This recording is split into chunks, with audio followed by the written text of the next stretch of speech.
ఉన్న బంగారాన్ని విడిపించి ఆ రోజు ఆన్లైన్ రేటుకే మేము కొంటాం. Sharma gold company. నమస్కారం. ప్రస్తుతం మనతో పాటు ఇస్కాన్ టెంపుల్ నుంచి ప్రణవానంద ప్రభుజీ ఉన్నారు. ప్రభుజీ హరే కృష్ణ. హరే కృష్ణ. నమస్కారం అండి. ఎలా ఉన్నారు ప్రభుజీ? ప్రభుజీ, అంటే మీ ద్వారా నేను కృష్ణుడి గురించి చాలా తెలుసుకున్నాను. మీ వీడియోస్ ద్వారా కావచ్చు, మీతో మాట్లాడినప్పుడు కానీ. అలా ఇంకా ఒక్కసారి ఆ శ్రీకృష్ణ భగవానుడు నడయాడిన ఆ ప్రాంతాన్ని చూసే అదృష్టం దక్కుతుందంటే ఏమో ఈ జన్మలో నాకు ఉంటుందో లేదో తెలియదు, కానీ ఆ వార్త విన్నప్పుడు మాత్రం చాలా సంతోషం అనిపించింది. మరి మీకేమనిపించింది ద్వారకని చూసే అవకాశం? మాకు కూడా యాక్చువల్గా 2-3 డేస్ ముందు కొంతమంది వీడియో పంపించారనమాట, ఇలా ద్వారక చూపిస్తున్నారు అనే విషయం గురించి. అయితే చాలా సంతోషం అండి. ఎవరైతే కృష్ణుడి గురించి రాముడి గురించి అడుగుతారో వాళ్ళని తీసుకెళ్లాల్సిన ప్రదేశం అనమాట. రాముడి గురించి అడిగిన వాళ్ళందరినీ రామసేతు తీసుకెళ్ళాలి, కృష్ణుడి గురించి అడిగిన వాళ్ళందరినీ ద్వారకకి తీసుకెళ్ళాలి. కాబట్టి భగవంతుడు ఉన్నాడు అన్న వాళ్ళకి ప్రతి చోట భగవంతుడు కనిపిస్తాడు. భగవంతుడు లేడు అనే వాళ్ళకి తెలుసా అండి, మూర్ఖులు ఉంటారు కదా, వాళ్ళకి ద్వారకలో మీరు సబ్మరీన్ లో కూర్చోబెట్టి కృష్ణుడు చూపించిన ద్వారక చూపించిన వాళ్ళు నమ్మరు. ఎందుకంటే అది మనసుకి సంబంధించిన విషయం. ఫెయిత్, శ్రద్ధ అనేది ఎటువంటిదో తెలుసా అండి, ఇన్వెస్ట్మెంట్ లాంటిది. మీరు ఎంత ఇన్వెస్ట్ చేస్తే అంత రిటర్న్స్ వస్తుంది. మీరు ఏ ఇన్వెస్ట్మెంట్ చేయకుండా నాకు రిటర్న్ కావాలంటే ఎలా వస్తుందండి? కాబట్టి first you invest faith and then you will get Krishna's mercy. First మనం శ్రద్ధ పెట్టి, అతో శ్రద్ధ, ఫస్ట్ శ్రద్ధ మనం పెడితే అప్పుడు భగవంతుడు ఉన్నాడు అనే స్పృహ ఆయన కలిగిస్తాడు, ఆయన కృప ద్వారా, ఆయన భక్తుల ద్వారా. కానీ మనం అనుకోవచ్చు, ఓ ఈ ద్వారకను చూపిస్తాము, ఇటువంటి వాళ్ళందరినీ నాస్తికులందరినీ మార్చేయచ్చు అని. అంటే అది చాలా కష్టం అండి. ఎందుకు అంటే భగవంతుడు అందరికీ దొరికే తత్వం కాదు. ఆయన చేసిన లీలలు కూడా విశేషమైన లీలలు. ఎవరు ఆయనను తెలుసుకోవాలి అని ఎటువంటి వారు ప్రయత్నించినా సరే, న్యూ ఇయర్ రోజు 31st న్యూ ఇయర్స్ ఈవ్ రోజున మా ఆశ్రమంలో ఒక డ్రామా చేశారనమాట. ఆ డ్రామా అందరూ డివోటీస్ ఫ్రమ్ రష్యా చేశారనమాట. అందులో ఒక దొంగవాడు ఉంటాడు, దొంగతనం చేసేవాడు. అయితే వాడు దొంగతనం చేస్తూ ఒక సాధువు దగ్గరికి వస్తాడనమాట దొంగతనం చేయడానికి. అయితే ఆ సాధువు అంటాడు, అయ్యా ఈ చిన్న చిన్న దొంగతనాలు ఏం చేస్తావు? నా దగ్గర ఒకడు ఉన్నాడు, వాడి దగ్గర ప్రపంచంలో ఉండే ధనమంతా ఉంది, వాడిని నువ్వు పట్టుకుంటే నీ లైఫ్ సెటిల్ అయిపోతుంది అని. అంటే ఆ బ్రహ్మాండంగా ఎక్కడుంది, ఆ అడ్రస్ చెప్పండి, మాకు అంతే కావాలి, ఇంకేం అవసరం లేదు అని. అంటే ఆయన అలా దొరకడండి. ఆయన ఇక్కడ ఒక అరణ్యం ఉంది, అక్కడ ఫ్లూట్ వాయిస్తూ తిరుగుతూ ఉంటాడు. ఆయన పొందాలి అంటే కష్టం అని చెప్పే లోపల ఈయన వెళ్ళిపోయాడు అనమాట. చాలు ఇంత హైంట్ ఇచ్చావు నాకు చాలు అని ఎత్తుకుతూ ఉన్నాడు. 15 రోజులైంది, అలిసి కింద పడిపోయాడు. మళ్ళీ ఈ సాధువు అక్కడికి వస్తాడు. వచ్చినప్పుడు ఆయన చెప్తారు, అయ్యా నేను చెప్పేది పూర్తిగా విని కదా నువ్వు పెట్టుకునేది అని. అంటే సరే ఇప్పుడు చెప్పు, ఎంత ఎతికినా దొరకట్లేదు అని. అంటే కేవలం వెతకటం కాదు, ఆయనని పిలుస్తూ వెతుకు, ఆయన పేరు కృష్ణ అని. అంటే ఈయన కృష్ణ కృష్ణ కృష్ణ కృష్ణ ప్రొద్దున రాత్రి మొత్తం బృందావనంలో తిరుగుతూ ఉన్నాడు. అలసిపోయి ఒక దగ్గర కూర్చోగానే ఒక ఆయన చేయి, నా దగ్గర తినడానికి ఉంది, ఏదైనా తింటావా అని చేతిలో పెట్టాడు అనమాట. అంటే ఆయన తింటే ఒక అలౌకికమైన అనుభవం ఆయనకు కలుగుతుంది. చూసేసరికి కృష్ణుడే ఆయన దగ్గరకు వచ్చాడు. తర్వాత ఎప్పుడైతే ఆయన కౌస్తుమని, ఆయన యొక్క చెవులకు పెట్టుకునే కమ్మలు, ఆయనకి వేసుకునే హారాలు ఇవన్నీ చూస్తూ ఉన్నాడు. కానీ ఆ స్పృహ దొంగకి కలగలేదు. ఓహో ఈయన నా బెస్ట్ ఫ్రెండ్ అనే స్పృహ కలిగిందనమాట.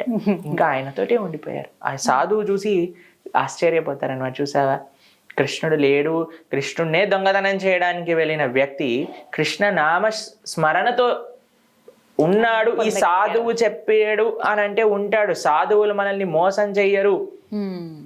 శాస్త్రం చదువుకున్న సాధువునా కాబట్టి ఈయన పైన నమ్మకం పెడతాను అని ఎతికాం చూడండి. అలా ఎతుకుతే కృష్ణుడు గోచరిస్తాడు. సమయం పట్టినా కొద్దిగా పడుతుంది, ఎందుకంటే అదే చెప్పాను కదండి, ఎంత ఇన్వెస్ట్ చేస్తే అంత రిటర్న్ వస్తుంది. ఎంత శ్రద్ధతో ఎంత భక్తితో మనం చేస్తే. కానీ మనం భగవంతుడితో ఏంటండి, కేవలం బిజినెస్ మాత్రమే చేయాలి. భగవంతుని ATM మషిన్ లా వాడుకుంటున్నా, ఒక పని వాళ్ళ, ఏయ్ నువ్వు ఇది చేయి, నువ్వు చేయచ్చా, వెళ్ళిపో. మనం పని వాళ్ళు ఏదైనా తప్పు చేస్తే ఎలా తీసేస్తామండి, అలా భగవంతుని కూడా, ఓయ్ నువ్వు పని చేయట్లేదులే, నువ్వు వెళ్ళిపో. అలా అని కొంతమంది ఏం చేస్తున్నారు, ఈ దేవుడు కాదు, ఈ మతం కాదు, నెక్స్ట్ మతానికే మారిపోతున్నారు అన్నమాట. కాబట్టి మన వాళ్ళకి ఏముందండి, ఎవడు నా పని చేస్తే వాడిని నేను పూజిస్తాను. ఇది అన్నిటికంటే దురదృష్టం, అన్నిటికంటే నీచమైన భావన. నిజంగా చెప్పాలంటే ఇంకొక స్ట్రాంగ్ గా చెప్తున్నా, ఎందుకంటే కొంతమందికి అర్థం అవ్వాలి అని చెప్తాను.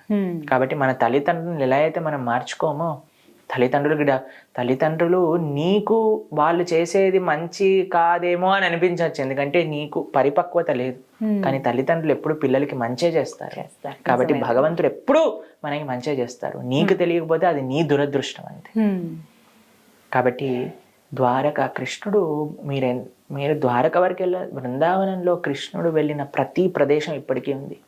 దామోదర్ లీల జరిగిన ప్రదేశం, కృష్ణుడు గోవర్ధనాన్ని ఎత్తిన ప్రదేశం, కాళీయుడి పైన ఆయన దుంకిన ఆ చెట్టు ఇంకా మనకి ఇప్పుడు దర్శనమిస్తుంది. కాళీయ ఘాట్, చీర్ ఘాట్, వంశీ భట్, ఏది లేదు చెప్పండి కృష్ణుడికి సంబంధించి? ఏది లేదు రాముడికి సంబంధించింది? అయోధ్య లేదా, భద్రాచలం లేదా, నాసిక్ లేదా, హంపి లేదా, రామేశ్వరం లేదా, రామసేతు లేదా, శ్రీలంక లేదా?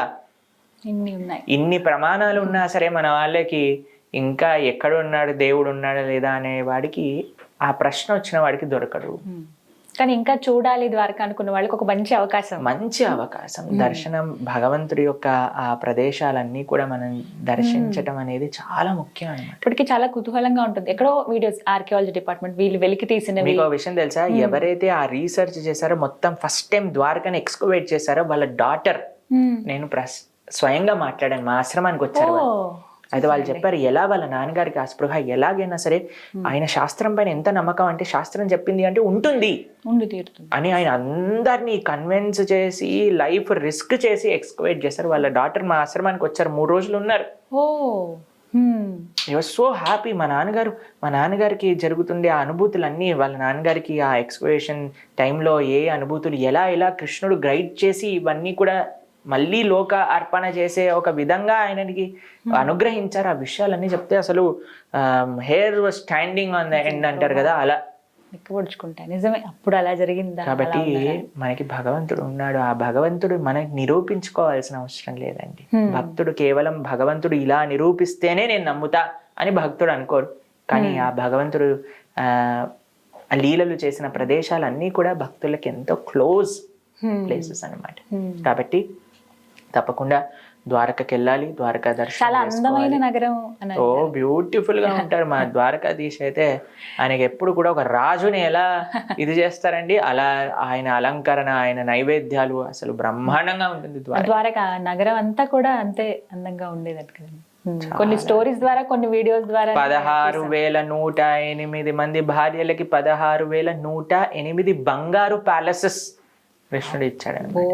దాంతో పాటు వాళ్ళ పిల్లలు, వాళ్ళ మంత్రులు, వాళ్ళ ప్రజలు ఎంత వైభవంగా ఉండే, ఒక్కరోజు రాత్రిలో ద్వారకా నగరాన్ని సృష్టించారు కృష్ణుడు. అది భగవంతుడు అంటే.